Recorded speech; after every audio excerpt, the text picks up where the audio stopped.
yang 500-600 ribu follower sampai sekarang ngajukan nggak bisa dapat centang biru. Kok bisa? Terus banyak yang tanya bisa dibeli. Saya bilang nggak bisa dibeli. Iya, karena nggak bisa dibeli. Itu dari pusat internasional yang menilai. Dan nilainya dari mana? Bukan hanya dari Instagram. Mereka nggak lihat banyaknya follower. Mereka tuh akan melihat ini public figure. Kalau manusia dia akan lihat ini public figure beneran atau enggak. Beneran atau enggak. Sahabat SP30, salam hebat luar biasa. Pada kesempatan kali ini saya kedatangan seseorang yang gayanya cukup nyentrik. Wah iya. Nyentrik, tapi itu pasti ada sesuatu yang luar biasa yang kita bisa kulik dari beliau. Namanya Bro Sugimitro. Terima kasih. Welcome to Success Before 30 Level Up Podcast. Hari ini beliau datang ke studio kami. Dan bagaimana kita akan membahas banyak masalah branding.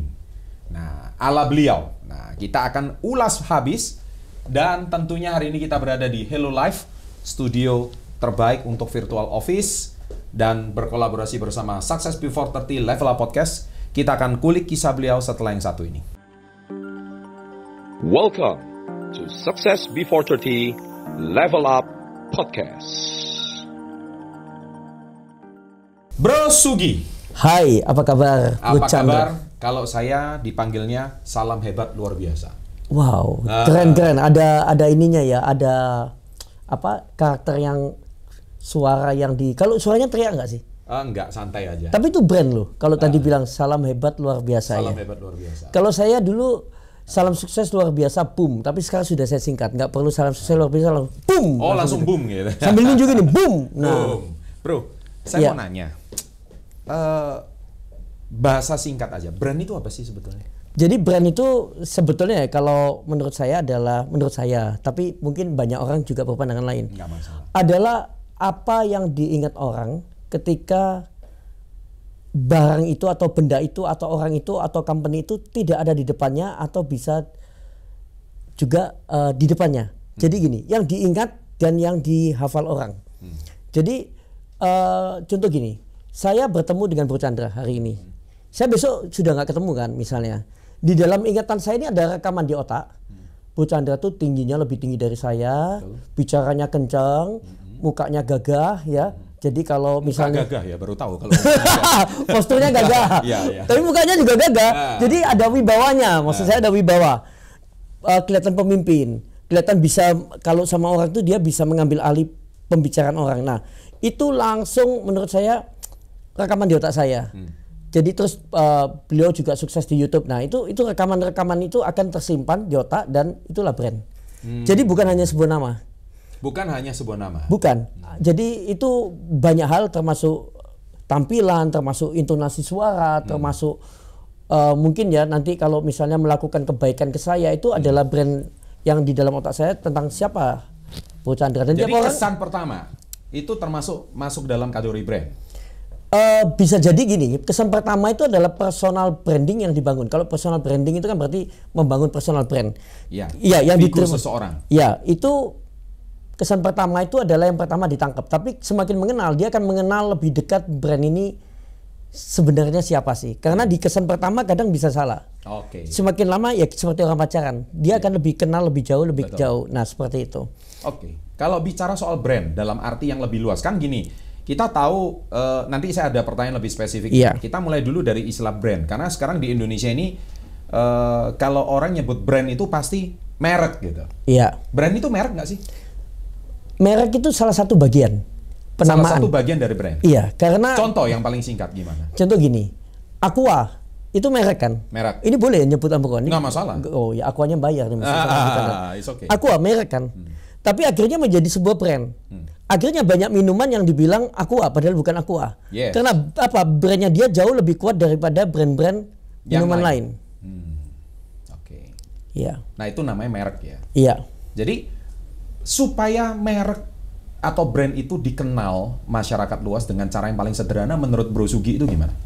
Supaya dikenal luas ya sebetulnya dia harus mempunyai strategi bagaimana mengenalkan ke target market yang dia tuju, yang dia mau.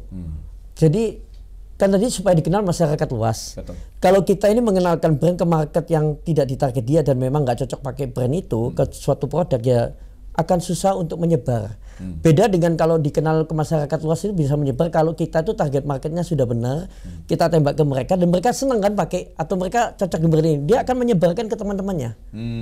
Jadi supaya dikenal ke masyarakat luas paling gampang sekarang ya rajin diekspos di media sosial salah satunya. Iya, sosial media. Jadi akhirnya kalau sekarang bangun personal branding paling gampang tuh sosial media.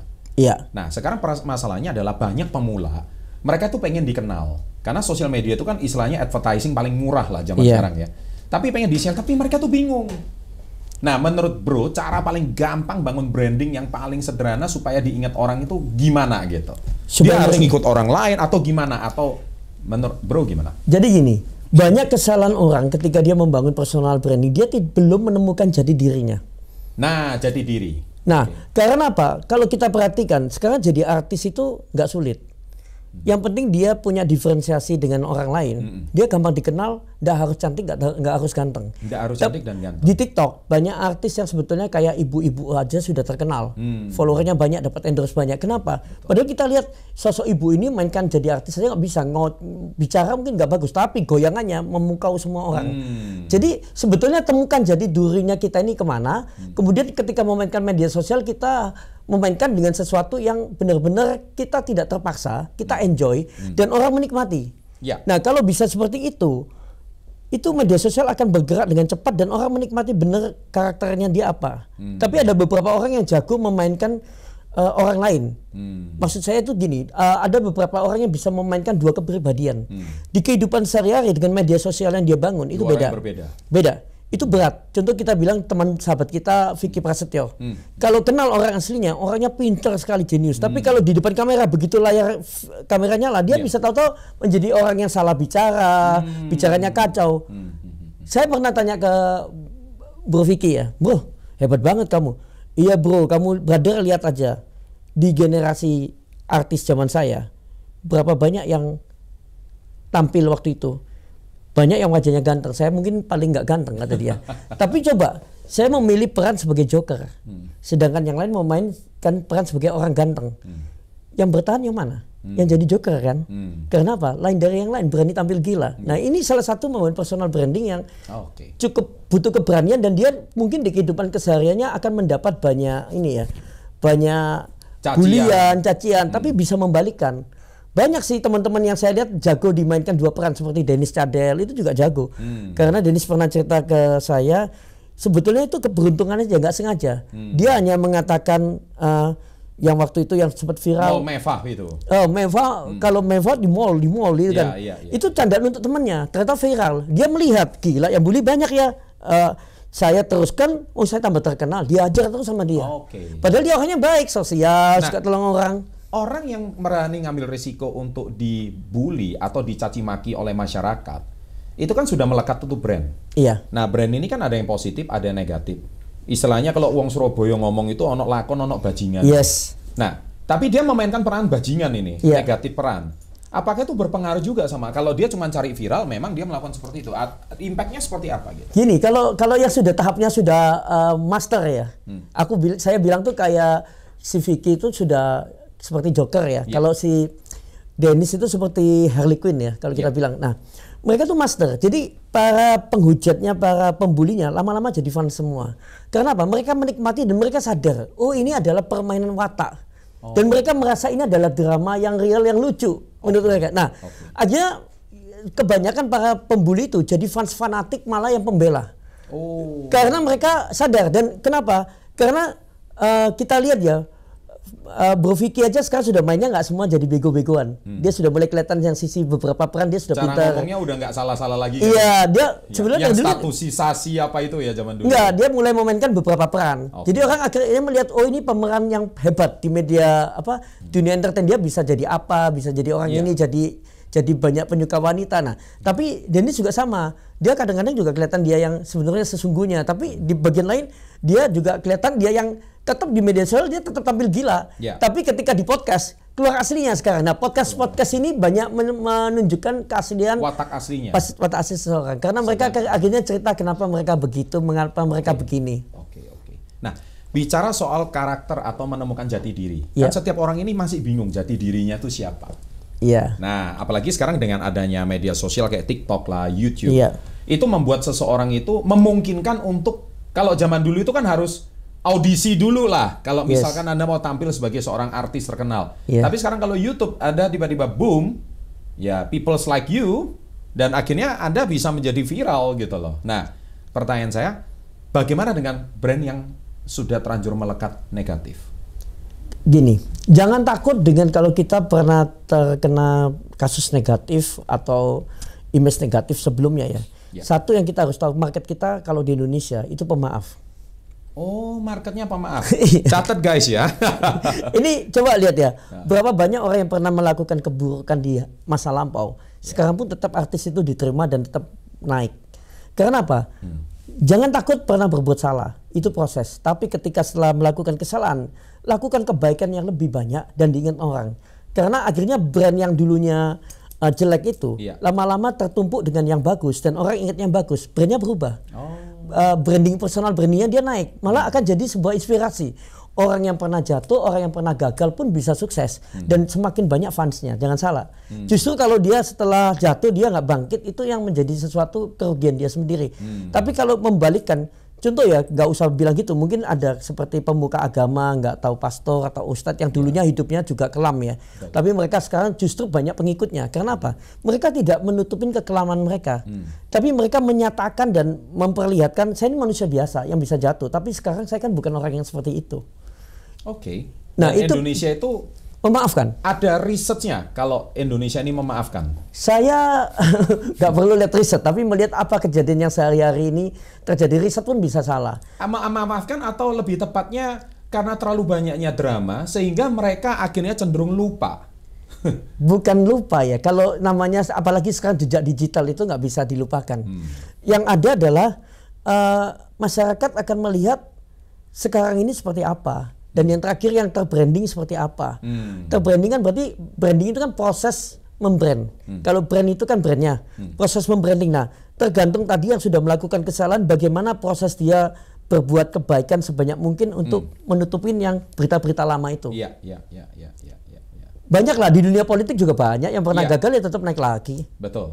Nah, kembali ke cerita soal tadi personal brand ya. Jadi tidak usah takut membuat konten negatif atau konten yang dicap nyeleneh gitu di masyarakat.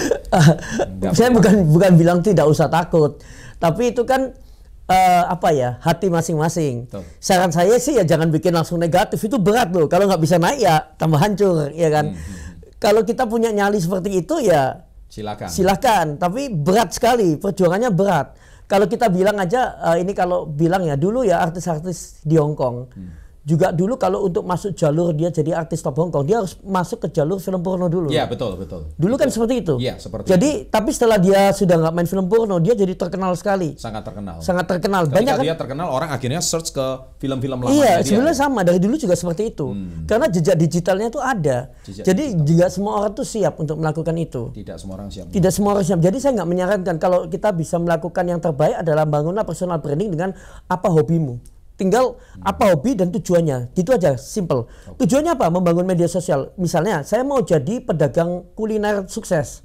Ya sering-sering aja nge-post tentang dia membahas sebuah makanan, tentang dia masak di dapur, atau dia setiap makan di restoran dia posting. Orang kan tahu pecinta kuliner. Ketika suatu saat sosok ini mengeluarkan kulinernya sendiri, itu sudah adalah pondasi semua untuk membawa kesuksesan. Jadi cara karakter yang ditemukan di masyarakat, artinya dia harus mengungkapkan daily life-nya dia ya gitu ya. Sebenarnya masyarakat ini sekarang lebih suka yang real life ya. Mereka tuh nggak terlalu suka yang terlalu drama sinetron. Makanya sebetulnya ya, tapi memang sinetron masih ada marketnya. Karena apa ya? Mereka melihat menarik karena apa? Yang sehari-hari itu lebih spontan. Spontan. Jadi contoh saya aja ya. Saya kalau membuat konten itu di Instagram ya. Saya kan mainnya banyak di Instagram, media sosial tuh banyak. Tiap orang boleh melakukan pilihan dia mau menguatkan yang mana. Saya kalau di Instagram tuh main itu, saya kadang lagi meeting, sudah deh hari ini kontennya ini. Saya nggak pernah mikir besok mau konten apa. Pokoknya hari ini lagi apa ya sudah itu kontennya itu. Spontan saya ambil kamera syuting, sudah spontan ini, sukanya seperti itu. Dan saya lihat orang lebih menikmatin ya. Maksudnya orang melihat karakter kita sesungguhnya itu seperti apa. Nah, makanya saya sering diundang ke pembawa seminar ya, perusahaan-perusahaan. Saya sering bilang ke dunia marketing dan sales, Hari ini untuk selling suatu barang itu nggak sulit. Kamu tuh sebetulnya gampang. Kamu sebelum bertemu dengan yang kamu target mau dijual, pelajarin dulu media sosialnya apa. Contoh ya, saya ini misalnya penjual asuransi. Saya akan menghadapi si A. Saya buka dulu media sosialnya. Oh ternyata fotonya dia itu sering sama anaknya, sering sama istrinya. Betul. Family man dulu ya. Iya, kita nggak usah kenal dia dulu, kita sudah tahu oh dia ini family man nih. Nah besoknya kita presentasi tentang sebuah asuransi ke orang si A ini. Tentunya kita nggak mungkin dong nawarin dia program-program yang aneh-aneh. Kita sudah tahu tembaknya harus yang program ke anak-anaknya dia, pendidikannya. Iya, kita sudah bisa baca dan itu bicaranya jangan diselimurkan ke terlalu yang lain-lain. Kita harus fokus ke apa yang dia suka. Itu pasti red closingnya tinggi.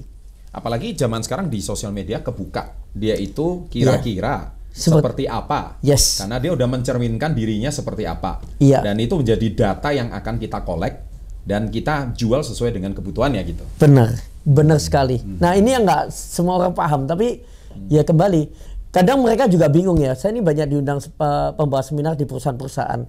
Bagaimana sih menggabungkan antara sebagai karyawan sebuah perusahaan dengan akun pribadinya, dengan bisnisnya sendiri. Nah ini saya kasih trik-triknya juga. Ya, jadi seperti apa boleh disampaikan? Jadi kalau triknya begini aja. Kalau kalian terlalu mau keluarganya itu banyak postingan seperti misalnya ini ya, seperti keluarga family man atau apa ya, kamu terlalu ekspos keluarga, tentunya kalau bisnis kamu masukkan sana, kalau kamu bukan artis ya orang nggak menikmatin. Karena gini, media sosial itu ibaratnya adalah sebuah toko. Kita mau ke toko, misalnya Pak Chandra, saya tanya Pak Chandra kalau mau beli baju di toko mana? Ya, saya beli sesuai dengan toko kesukaan saya. Toko baju kan? Toko baju. Bapak nggak akan lari ke toko jual makanan kan, restoran kan? Tidak. Nah ini yang orang sering nggak paham. Ya. Dia bilang gini ke saya, tanya, Pak kenapa saya jual makanan nggak laku ya? Saya nggak laku jual makanan. Saya tanya sama dia, loh memangnya kamu posting apa? Ini saya sudah posting makanan saya, tapi di media sosialnya ada kadang dia senyum tertawa separuh wajah, terus kadang dia lagi berenang, dia jual makanan katanya. Kenapa nggak laku? Saya bilang gini, lah orang sekarang kamu posting makanan 3 kali, orang enjoy nih, mulai enjoy. Besoknya lihat senyummu, iya kalau dia naksir kamu, lihat senyummu dia bahagia. Kalau habis lihat senyum terus lihat kamu berenang, terus besok lihat kamu naik kuda, lah ini toko apa yang saya ikutin? Dia unfollow langsung. Oke. Jadi maksud saya gini, kita kalau bisa yang tadi bisnis dengan yang keluarga dengan lifestyle itu dipisah aja. Memang ya. Memang kecuali kita artis besar ya, beda ya. Kalau artis besar kan orang sudah nggak peduli. Ya. Kamu mau posting apa aja, ya sudah. Orang, ya. Dia pasti lihat. Oh ini jual makanan, oh sebentar ini jual apa? Tapi tetap nggak mungkin kan. Untuk Instagram toko makanannya dia harus digabung. Dia akan punya lagi yang di-linkkan di bio-nya. Ya. Ya akan di-linkkan lagi. Bionya. Iya akan di-linkkan. Ya. Iya. Tapi dia post sembarang juga orang menikmati, namanya artis. Betul. Tapi kalau kita ini masih belum apa-apa ya mending dipisah aja. Jadi sarannya dari Bro Sugi Mitro, Bro Sugi bilang kalau misalkan Anda itu mau jual sesuatu, tadi Anda sudah lihat bahwa daily life Anda itu berbeda, kemudian akun jualannya berbeda, akun tokonya beda, akun dagangannya beda gitu ya. Yes. Nah dengan demikian mungkin itu ditaruh di bio. Jadi kalau Anda sendiri pusatnya itu apa, follower paling top di sana, kemudian bionya diletakkan. Iya, karena marketnya beda. Kolam ini cocoknya ikan ini, kolam ini cocoknya ikan ini, kolam ini nggak mungkin kalau ikannya digabung semua, pusing juga mereka. Kecuali kita artis beda. Pokoknya apa aja diposting oke lah, dimakan kecuali semua sama artis fans. ya. Iya. Nah ini cocok untuk pemula. Yang cocok mana pemula follower belum banyak. Iya. Nggak perlu beli follower nggak sih supaya meningkatkan popularitas? Gini, saya melihat ada beberapa perusahaan kalau start awal mereka beli follower. Saya nggak pernah menyalahkan mau beli follower atau nggak beli, itu hak masing-masing ya. Tapi kembali, kuncinya bukan di follower banyak-banyakan. Saya kemarin buktikan di salah satu postingan saya, banyak yang tanya bagaimana dapat centang biru. Itu kan kayak sudah kepinginnya banyak orang kan. Betul. Ada artis yang followernya di atas 1,3 juta nggak dapat centang biru, padahal sekali like bisa 25.000. Ada artis influencer yang 500-600 ribu follower sampai sekarang ngajukan nggak bisa dapat centang biru. Kok bisa? Sedangkan kemarin saya benar-benar ketemu orang yang 1.500 sudah centang biru. Malah ada yang saya pernah lihat tapi saya lupa namanya, itu 50 follower sudah centang biru. Oke. Nah, Terus banyak yang tanya, bisa dibeli? Saya bilang nggak bisa dibeli. Iya, karena nggak bisa dibeli. Itu dari pusat internasional yang menilai. Dan nilainya dari mana? Bukan hanya dari Instagram. Mereka nggak lihat banyaknya follower. Mereka nggak lihat cuman dari like atau views-nya. Mereka tuh akan melihat ini public figure. Kalau manusia dia akan lihat ini public figure beneran atau enggak. Beneran atau enggak. Kalau perusahaan dia akan cek ini perusahaannya bener ada PT-nya atau bener perusahaan restoran bener atau gitu. abal-abal. Nah, jadi yang akan dicek itu bukan hanya akun Instagram, mereka akan ngecek media sosial yang lain. Apakah aktif, apakah ada follower, apakah ada interaksi, kemudian apakah kita sering di-tag orang, apakah banyak yang akun-akun lain itu sering berinteraksi dengan kita. Kemudian mereka akan cek juga apakah biasanya kita ada di berita. Di Google. Nah, itu yang akan menguatkan seseorang cepat dapat centang biru. Makanya ketika saya ngajukan juga 2 jam aja. Kemarin teman saya pertama gagal dia ngajukan. Padahal dia di YouTube-nya hampir 1 juta ya. Judo Twins. Nah, itu hampir 1 juta. Sempat tanya sama saya. Bu Sugi, saya ngajukan kok gagal ya? Gini. Saya bilang, "Bro, kamu mungkin ada yang salah." Saya tanya dulu. Kamu sudah pakai nama yang sama di semua akun media sosialmu. Kalau namamu beda siapa yang tahu? Paham ya? Terus kemudian kamu ngisinya apa, sebagai apa? Kadang kan harus diisi. Kamu sebagai apa, entrepreneur atau kamu tuh politikan apa atau apa? Nah, akhirnya dia coba, nggak sampai sejam keluar katanya dia. Ya, nah ini jadi jangan suka nyalain kadang. Wah, itu yang punya centang biru pada beli enggak. Jadi nggak bisa. Jadi memang itu ada apa ya? Dulu aja tahun lalu saya juga nggak dapat kok waktu ngajukan. Terus saya pelajarin. Kalau saya sih nggak menyalahkan centang biru nggak dapat. Saya cuma pelajarin. Kadang kita merasa sudah terkenal, tapi sebetulnya dari internasional nggak melihat kita terkenal. Saya pelajarin jejak digital saya di media yang tahun lalu. Itu saya tuh artis, saya tuh penggambar. Saya tuh sering pernah diliput sama majalah Fox Dunia. Karena saya tuh dulu dikenal Minions Art. Jadi Minion tuh saya suka plesetkan jadi Star Wars, jadi Michael Jackson, jadi apa yang. Jadi kan saya jago gambar. Jadi saya tuh pernah diliput semua gambar Minion Avenger saya itu diliput di majalah Fox Dunia yang saya nggak diwawancarai. Majalah Taiwan masuk, majalah mana. Tapi saya nggak pernah diwawancarai, tapi masuk di mereka. Dibilang Minions Art dari Indonesia, Sugimitro. Bahkan sampai sekarang kalau dilihat follower saya tuh ada artis dunia, Ronda Rousey sampai sekarang follower saya. Karena saya pernah gambarin dia jadi Minion dan disuka sekali. Padahal Ronda Rousey kan artis terkenal nih. Pernah main di Fast and Furious juga kan. Nah sampai sekarang masih follow saya. Jadi centang biru itu termasuk salah satu indikator kalau brand kita benar gitu. Iya. Kurang lebih gitu ya. Sehingga publik menilai kita dan Instagram memverify. Iya. Bahwa orang ini memang benar seperti yang dinilai oleh publik gitu ya. Iya. Tapi nggak harus semua orang harus centang biru supaya sukses. Enggak juga, banyak juga. Kan saya bilang tadi ada artis 1,3 juta juga rame tetap ya, cuma centang birunya dia nggak di ACC ya mungkin ya dianggap masih belum layak, itu kan ada juga. Nah, ini menarik banget ya topik pembahasan kita. Jadi tadi udah dikasih tips untuk pemula itu harusnya seperti apa, bagaimana Anda menata itu seperti apa. Nah, sekarang kita bicara, ini kan banyak ya, apalagi zaman sekarang ini kan channel saya ini kan termasuk channel entrepreneurship. Wah iya. Makanya namanya ini kan Level Up, ini branding ini. Ini branding ya. Brandingnya keren nih. Mengajarkan orang untuk selalu level up kalau dengar podcast ini ya. Makanya kami pun bintang tamunya saya selektif banget. Kalau tidak ada satu kelebihan atau yang bisa kita pelajari, atau Anda setelah nonton channel saya jadi level down ya, subscribe silakan juga. Saya nggak minta untuk subscribe ya. Tapi kalau Anda nonton ini Anda berasa mendapatkan sesuatu dan Anda tidak dapatkan di sekolah, tidak dapatkan di lingkungan Anda, atau tidak dapatkan di perguruan tinggi Anda, atau di kursus atau seminar online manapun, ya saya rasa nggak ada salahnya Anda nonton Level Up Podcast ini. Makanya bintang-bintang tamu kita, bintang-bintang tamu keren, yang bisa Anda, you can get something, and saya bisa memastikan after Anda nonton ini, pasti level up. Wah, ini keren. Dari konsepnya aja udah keren banget. Tapi saya suka nih, saya nih kalau baca sebuah logo ya, saya ini suka ngeritik. Jadi kalau yang salah tuh langsung saya bilang, silakan dikritik. Apa yang salah ini? Justru saya suka. Kenapa sukanya? Suka, ya? Dia ada ininya loh. Ini cocok banget ya sama Level Up. Kenapa? Saya nggak tahu siapa yang bikin logo ya. Tapi saya tuh biasanya kalau pegang suatu company, saya kan pegang banyak brand ya. Bener. Saya kadang tuh bisa gini sama company. Kamu minta brandnya saya benahin, syaratnya satu. Kalau kamu mau tak ganti logonya, saya mau pegang. Kalau kamu nggak mau tak ganti logonya, saya juga nggak mau pegang. Loh, kok bisa gitu? Logo itu sudah menggambarkan perusahaan seperti apa. Jadi saya tuh pernah didatangi satu orang yang dia bilang dari GM perusahaan terkenal, memang terkenal sih. Dia tunjukin kartu nama ke saya aja. Saya cuma baca gini, saya lihat logonya. Dia cerita dengan banyak kehebatannya perusahaannya dia apa. Saya cuma bilang gini, Pak sorry ya, saya mau tanya sama Bapak. Bapak tadi ceritakan perusahaannya sukses, gini hebat. Apakah di perusahaan Bapak ini sedang berkelahi internalnya? Apakah di perusahaan Bapak ini lagi goncang banyak kekacauan di dalamnya dan nggak tahu jalan keluarnya? Dia sampai bingung. Tadi padahal dia sombong banget. Dia sampai kaget loh. Kok bisa? Ini konsultan branding atau cenayang gitu? Ya, saya bilang, saya sudah nebak banyak perusahaan itu cuma lihat logonya aja saya bisa tah. Makanya banyak perusahaan. Logo itu mencerminkan apa di perusahaan? Kultur kah atau karakteristik people gini atau gimana? Logo itu sangat salah satu ujung tombak di sebuah brand dan memang sebetulnya filosofinya tinggi. Makanya saya kan memang suka gambar mengamati dari kecil ya. Sebenarnya penting banget. Sebuah logo itu penting banget. Sama dengan kayak kalau di personal brand kita ya. Cara berpenampilan kita itu ujung tombak di awal.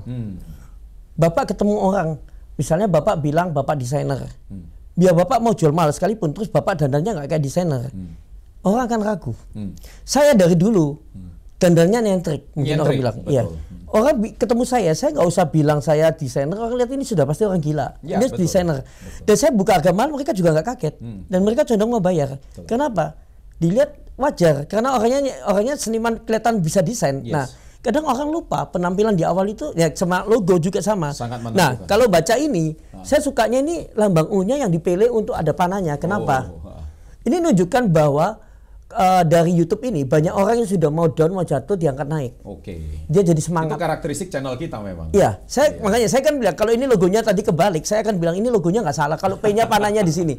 Ini orang habis lihat muter-muter pusing malah turun jatuh. Nah, ini sudah kebalik. Ini first time ya logo kita dinilai ya sama pakar branding ya. Saya orangnya kritis banget. Cuman ini ada success before 30. Ini juga sebenarnya menunjukkan target market yang di mana anak-anak yang masih muda ini kalau sekarang di bawah 30 mungkin masuk ke Gen Z ya. Gen Z ya, milenial juga ada. Ini akan melihat bahwa ini tempat pembelajaran yang bagus untuk orang sukses itu gimana, dan ini market yang luar biasa dahsyat. Pinter ini Bu Chandra. Kenapa? Market itu yang lihat YouTube, makanya YouTube-nya banyak nonton. Padahal saya belum konsultasi sama Bro Sugi, tapi hari ini Bro Sugi langsung menilai, dan ini tidak di setting ya guys, ini betul-betul sebuah penilaian langsung. Saya bisa nilai ketika, jadi kalau saya dipanggil perusahaan itu memang. Nah sekarang gini, Success Before 30, kalau lihat saya, ini matching nggak gitu? Sebetulnya kalau lihat usia saya nggak tahu usianya Bu Chandra secara jelas, tapi kan usianya di atas 30. Betul. Tapi senyumnya, terus cara berpakaian, cara komunikasinya bisa diterima di bawah 30. Kadang orang gini ya, orang ingin membawakan untuk kalangan Gen Z atau Gen milenial, tapi mereka tidak bisa berdandan dan menyesuaikan dengan gaya milenial. Akhirnya orang takut dan merasa aku ini nonton siapa sih? Iya, kakek before 30 gitu kan. Ini ngomong before 30 tampilannya aja nggak enak dilihat, pasti gitu kan. Bener. Sekarang orang drakor, kenapa mereka bisa disukain banyak kalangan? Karena biar tua pun makin dandannya enak dipandang. Saya gini ya, saya gini-gini dari anak-anak bayi tuh suka loh sama saya. ini bukan sombong ya, saya ini sering di restoran. Saya nggak kenal sama anak-anak kecil ya. Tapi saya tuh sering anak kecil dari meja sebelah bisa datang dan menyapa saya, megang saya. Saya nggak tahu kenapa dari dulu gitu. Jadi kadang ada anak kecil lewat di depan mall, saya lagi makan di dalam, bisa belok masuk, cuma nyapa saya aja. Jadi mungkin karena saya nggak tahu kayak apakah tokoh kartun gitu kali ya. Sepertinya, mungkin kayak karakter superhero. Ada kedekatan ya. Iya, kebetulan saya suka anak kecil ya. Tapi ada satu lagi yang personal branding yang nggak semua orang tahu. Kadang orang cuma lihat visual. Ada lagi sebetulnya energi kita. Aura kita. Jadi ketika kita ini sebagai orang yang memang sayang anak kecil, atau kita ini orang yang baik. Nah, anak kecil sama yang balita ya terutama ya, sama hewan itu peka. Saya peka. Saya biasanya anjing atau anak kecil suka sama saya. Padahal saya biasa aja, duduknya nanti sudah pada mendekat semua. Karena gini, mereka melihat ini orang mungkin nggak jahat. Binatang. Iya, nggak jahat. Jadi ini yang kembali saya sering tekankan ke teman-teman, ketika kalian bertemu orang, personal brand itu bukan hanya visual, tapi ketika berbicara otak kalian ini sudah nyambung dengan apa yang mau kalian sampaikan nggak? Betul. Jadi kadang kita nggak kenal seseorang, tapi kita pernah kan merasa orang di sebelah saya ini naksir saya berat, dia padahal nggak bicara. itu berarti gelombang di dalam tubuhnya itu sudah sampai ke kita. Dia membangun personal brand yang nggak dilihat itu nyampe. Termasuk juga ini, mungkin ini di teori nggak ada ya, karena saya ini orangnya memang ilmu jalanan dan saya nggak suka baca buku. Dari dulu nggak suka baca buku, ya langsung ya. Beberapa orang itu sudah sangat pekanya, terutama yang sudah sukses sekali, triliuner. Kenapa? Mereka tuh sudah jago baca orang tapi banyak diem. Jadi ketika orang bicara dia akan diem. Dia lebih banyak dengerin. Sebetulnya ketika dengerin jangan salah loh. Kalau pernah lihat komik Dragon Ball atau lihat filmnya, itu kan ada kacamata yang bisa nilai, ini kekuatanmu berapa, ini powermu. Dia akan baca. Jadi kita biarpun berdandan mewah, misalnya pakai jam tangan mewah atau bergaya hidup mewah, orang sudah tahu. Oh ini ada isinya nggak ini orang? Iya, ini kekayaannya nggak seperti yang diberitahu. Ini kerjanya gagal lagi, biar dia ngomong sukses. Kebaca semua. Kebaca semua ya. Kebaca. Kalau orangnya sudah mahir akan baca. Bro, ini menarik. Jadi yang anda barusan omong ini adalah sebuah yang namanya kita itu men-tracing orang atau men-tracking orang. Ini kan kalau kita bisa lah di luaran kan belajar orang boleh belajar NLP lah, atau teori apapun lah ya yang orang. Bro ini dapat itu dari jam terbang kah? Ketemu orang kah? Belajar seminar kah? Atau apa bro? Atau bisa berikan kisah singkat supaya penonton kita ini bisa menganalisa orang atau calon partnernya atau calon kliennya can get something. Iya menarik ya. Oke, kalau dibilang saya ini kan penggambar, saya suka baca komik. Dari kecil saya suka mengamatin figur karakter Hello Kitty pacarnya siapa, Iron Man itu seperti apa cirinya, Superman seperti apa. Nah, saya gini belajarnya tuh otodidak sebetulnya, karena saya sangat gak suka ikut seminar. Jadi kalau diundang seminar saya bingung. Kalau ngundang seminar jangan ngundang saya sih, saya nggak suka. Tapi diundang pembicara sering saya. Nah kedua, mungkin kalau di Indonesia saya termasuk salah satu pembicara yang dibayar mahal ya. Dan tapi orang bingung, ini pembicara siapa sih dibayar begitu mahal tapi nggak ada bukunya? Saya nggak punya buku sampai hari ini. Saya bilang gini, saya bukannya nggak bisa bikin buku, saya bikin komik aja bisa, saya bisa gambar. Tapi saya nggak mau ngeluarin memang. Kenapa? Biar orang tuh penasaran. Saya cuma mau buktikan, nggak semua orang harus punya buku untuk jadi pembicara terkenal. Nah, tapi sekarang banyak orang yang merasa dia kalau nggak ada buku nggak bisa naik harganya di dunia pembicara. Nah, ini sudah agak salah. Orang nggak nilai dari bukunya. Orang nggak lihat dari materi. Nah, kenapa orang bisa terkenal di sebuah seminar atau orang akhirnya cari kita berani bayar mahal? Sebenarnya personal branding kita yang dibangun. Nah, kalau tadi pengalaman bagaimana kita bisa membaca orang, bisa energinya orang bisa tahu, itu jam terbangnya harus tinggi. Jadi ketika kita semakin sama dengan gini, seorang petinju menjadi juara dunia, tentunya dia bukan cuman bertinju sekali. Dia harus melewati masa-masa dipukuli, masa-masa jatuh, ketika dia dari petinju kampung naik ke petinju daerah, petinju nasional. Jadi kalau ada orang bilang cara sukses gampang, tinggal ikut seminarnya si A, misalnya TR gitu kan. Di itu balik dibayar mahal pasti kan ikut. Nggak bisa. Karena gini, kamu ikut seminar, kamu mau menduplikasi seminarnya itu dibawa ke Indonesia, itu namanya duplikat. Mau dibayar mahal, orang lihat dari YouTube ada yang asli kok. Nah, kembali kan, originalnya akan dilihat. Jadi sekarang kalau dari sisi segi membaca, menurut saya belajarlah untuk selalu mendengarkan apa kata orang, amatin, dan kalian akan semakin tahu orang itu seperti apa. Seperti petinju, kalau dia nggak pernah merasakan KO, dia nggak merasa mukul orang seperti apa, dipukul kini nggak kena, dia akan pukul tangan kiri, dia akan ini. Lama-lama dia akan menguasai. Oh, orang dengan tipe seperti ini akan seperti ini, tipe seperti ini. Nah, ketika kita tuh sudah semakin banyak ketemu orang, jam terbang ketemu orang tinggi, kita tuh membaca gerak-geri orang atau baca wajahnya langsung tahu. Orang ini ada isinya atau enggak gitu kan langsung tahu. Saya sebetulnya termasuk jago. Cuman saya kebanyakan pura-pura nggak ngerti. Iya. Karena gini ya, kadang kita ini kalau terlalu pintar orang juga takut. jadi saya itu lebih suka menyamar. Jadi kadang menyamar. Contoh ya, Coco Jackson kan sahabat saya. Betul. Saya ini bukan orang clubbing. Tapi karena Coco Jackson terkenalnya adalah orang clubbing, nomor one-nya Indonesia. Saya sering diajak clubbing sama dia. Hotman Paris versi muda ya. Iya. Dan saya ini kalau di tempat clubbing orang sudah tahu. Pertama orang pikir saya ini bodyguardnya Coco Jackson. Oh, bodyguard. Mereka nggak tahu saya ini pakar branding atau apa. Betul. Saya tuh duduk juga suka diem aja. Mereka nggak tahu. Satu ruangan tuh saya amatin semua. Iya. Ini orang datang ke klub karena stres. Oh ini cari mangsa. Oh ini apa, saya bisa ngamatin. Saya suka mengamati atmosfernya. Saya suka mengamati interiornya. Kenapa ya begini? Oh ini gini. Oh lighting di sini. Saya tuh setiap datang ke lokasi saya akan pelajari dengan cepat. Kenapa? Karena ketika suatu saat saya dapat project untuk bikin klub malam, saya sudah tahu semua kelebihan kekurangannya. Kursinya model ini, colokannya. Saya tuh sangat detail kalau lihat. Tapi kalau kadang di klub malam saya tuh lebih bangun network. Kenapa? Saya lihat di klub malam banyak pengusaha yang datang. Tapi kembali saya lihat, saya matiin wajah-wajahnya mereka, saya lihat oh ini gampang mabuk, oh ini nggak gampang. Saya suka ngeliatin gitu. Nah, ketika kita suka, kita memperhatikan, kita tuh belajar. Dan kita lama-lama mulai mengetes. Oke, saya ketemu orang ini, cara saya bikin menunjukkan orang ini seperti apa. Nah, mungkin salah satu tadi yang ditanya, kenapa saya bisa mengerti itu? Saya nggak sekolah macam-macam, saya sekolahnya arsitek.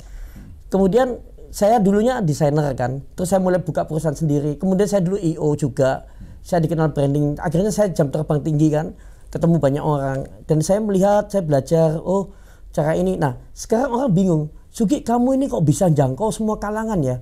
Nggak yang namanya sosialita, nggak namanya pengusaha sukses, nggak namanya anak-anak gamers, nggak namanya food blogger, nggak anak-anak remaja, semua kok suka sama kamu, deket sama kamu. Kenapa? Saya bilang, ya mungkin satu kuncinya, karena saya dimanapun saya bisa menjadi seperti mereka, beradaptasi.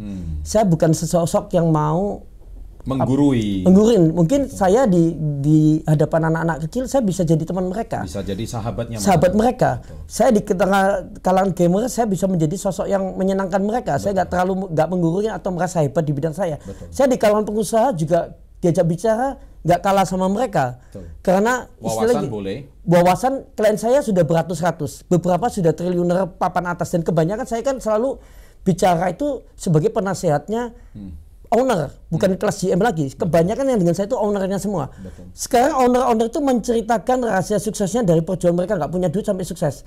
Kalau ditanya guru saya siapa? Guru saya semua klien saya. Gimana saya nggak pinter kalau semua owner menceritakan rahasia suksesnya, kemudian saya diajak masuk ke pabrik sampai yang rahasia terdalamnya semua saya tahu. Ilmu saya di atas rata-rata dong. Bapak mau tanya apa? Dunia kuliner saya ngerti. Dunia pabrik apa aja sebutin.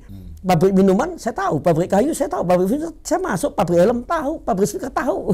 Mau tahu semua. Tahu semua.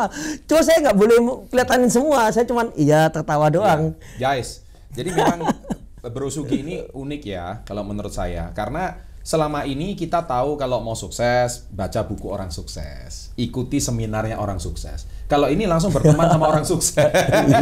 Iya. Itu salah satunya. Iya. Makanya banyak tanya sama saya, gimana cara kita dapat circle orang-orang yang menengah ke atas atau orang-orang yang level sosialnya jauh lebih tinggi dari saya.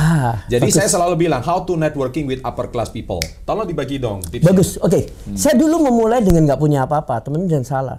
Saya tidak punya apa-apa dari nol. Dan saya memulai semua.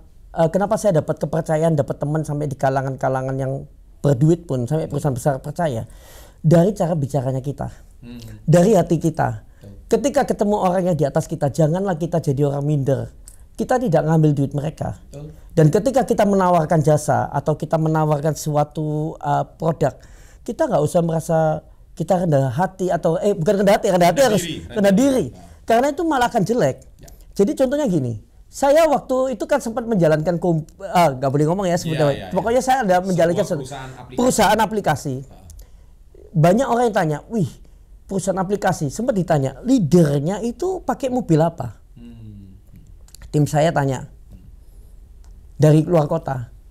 Karena leader si A naiknya Porsche, leader ini naiknya Ferrari. Pokoknya semua tuh pasti brand-brand mobil super mewah. Bilangin aja. Leadermu cuma naik Gokar sama Grab. Hah? Terus disampaikan, sampaikan aja. Saya memang kenyataannya nggak suka naik mobil-mobil. Tapi bilangin. Tapi saya mampu beli bukan lagi Ferrari Lambo. Dari dulu saya bukan lagi Ferrari atau Porsche. Saya mampu beli Lambo aja nggak beli. Duitnya saya buat beli tanah. Saya buat bisnis. Jadi rupanya Bro Sugi agak mirip sama saya. Gini, lu jangan lihat orang dari tampilan luar. Terus saya ditanyain lagi waktu lalu. Saya kan baru di Jakarta baru beberapa tahun. Mereka bilang, gila kenalannya kok sosialita papan atas, terus pengusaha papan atas. Kok sekarang pengusaha papan atas pada cari minta ketemu saya, jemputin saya pada, ya saya nggak liatin semua di IG ya. Banyak orang-orang top pengusaha top papan atasnya Indonesia cari saya dan minta ketemu dan jemputin saya. Terus ditanyain, cara bergaulnya harus pakai mobil apa? Saya bilang, saya di Jakarta tidak mau beli mobil, buang waktu. Saya manggil sopir kalau di parkiran dengan saya manggil Gokar atau Grab, cepetan Gokar atau Grab. Saya maunya efektif. Saya nggak butuh mobil, saya butuhnya cepat. Jadi saya mending Gokar sama Grab. Mobil saya kayak mandiin anak, ngurusin anak, nggak perlu. Saya nggak merasa itu. Saya nggak merasa saya harus membangun prestis dengan saya naik Jadi supercar. personal brand yang dibangun nggak selalu harus mobil ya? Tidak. Jam tangan. Supaya terlihat sukses. Iya. Kan zaman sosial media harus begitu. Enggak. Jam tangan orang bilang, jam tangannya harus yang berapa ratus juta. Jam tangan saya murah aja, saya beli di Eropa, saya suka modelnya, nggak tahu mungkin cuma harga berapa juta doang. Tapi saya suka modelnya nggak ada. Terus saya bilang, coba perhatiin ya, orang yang kalau meeting jam tangannya diangkat gini terus, itu justru dia nggak percaya diri. Ya. Kenapa? Dia lagi menunjukkan jam tanganku ini loh mahal. Atau kalau orang meeting, handphonenya diangkat-angkat terus kayak mau nunjukkan handphonenya iPhone 13 kayak. Saya tertawa, itu malah orang nggak percaya diri dan hartanya cuma itu. Hartanya cuma itu aja. Hartanya cuma itu. Iya. Saya bilang jangan terpukau dengan yang dilihat. Kita ini hidup nyaman, nggak ada utang, itu sudah bahagia. Catat. Lagi gini ya, saya hidupnya biasa aja. Kalau ditanya, Pak Sugi nggak suka bikin, saya ini sering diajakin bikin konten bagi-bagi sembako lah, bagi apa. Saya selalu nolak. Maaf ya, kalau konten begitu jangan ngajak saya, mending orang lain aja. Kenapa? Gini ya, penghasilan saya mungkin setiap bulan itu lebih banyak untuk sosial daripada untuk saya. Tapi saya nggak mau menunjukkan sama sekali di media sosial. Saya bisa Itu pilihan hidup bro ya. Saya bisa nyekolahin anak orang nggak punya orang kekurangan, saya bisa orang sakit bisa saya sumbang, saya bisa tapi nggak perlu orang tahu di media sosial. Saya merasa membantu mereka adalah ya Tuhan kasih saya berkat, saya nggak pernah cari klien selalu datang dan saya selalu dapat banyak orang yang ingin kolaborasi sama saya. Tapi kalau hal-hal begitu saya nggak perlu nunjukin.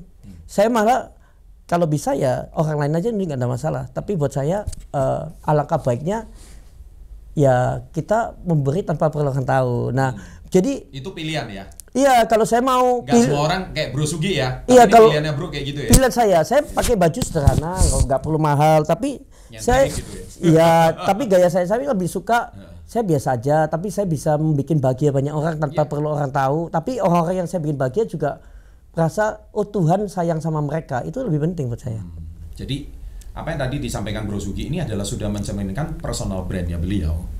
Nah, this is Jadi guys, kalau Anda mau networking dengan upper class people, kadang-kadang upper class kalau ngomong mobil, mereka mobilnya jauh lebih bagus daripada kamu. Iya, so, jangan cuma tanding mobil, jangan cuma tanding jam tangan, jangan. Tapi sometimes kamu punya values yang mana orang-orang kaya tersebut dia tidak punya, tapi dia bisa temukan di dalam diri Anda. Kurang lebih gitu ya? Iya benar. Saya nggak pernah cari-cari orang kaya untuk ngajak berteman, enggak. Kebanyakan mereka yang DM saya minta kenalan dan ingin ketemu saya, bahkan jemputin, bahkan ingin kolaborasi kerja. Catat ya, jadi kalau orang yang suka ngangkat jam tangannya begini-begini, apalagi jam tangannya KW digini-giniin, itu justru orang paling minder ya. Iya. Paling nggak percaya diri. Catat di beberapa kata-kata by Sugi Mitro. Topik kita menarik banget hari ini, kayaknya nggak terasa kita udah bicara sekian lama, tapi we learn about lot of things today and I believe that this is a very level up podcast ya. Hari ini kita materi daging semua, kita bisa belajar banyak dan bro thank you banget. Sama-sama. Sudah mampir. Semoga ini bukan yang pertama, tapi ini juga bisa beberapa kali dan kita bisa serap ilmunya. Ilmunya nyentrik unik, sebenarnya strategi personal branding beliau. Tapi yang terpenting apa yang disampaikan itu pasti banyak ilmunya. Iya. Boom ya bro ya. Boom. Ya. Semangat terus. Kita tutup dengan salam hebat luar biasa. Boom.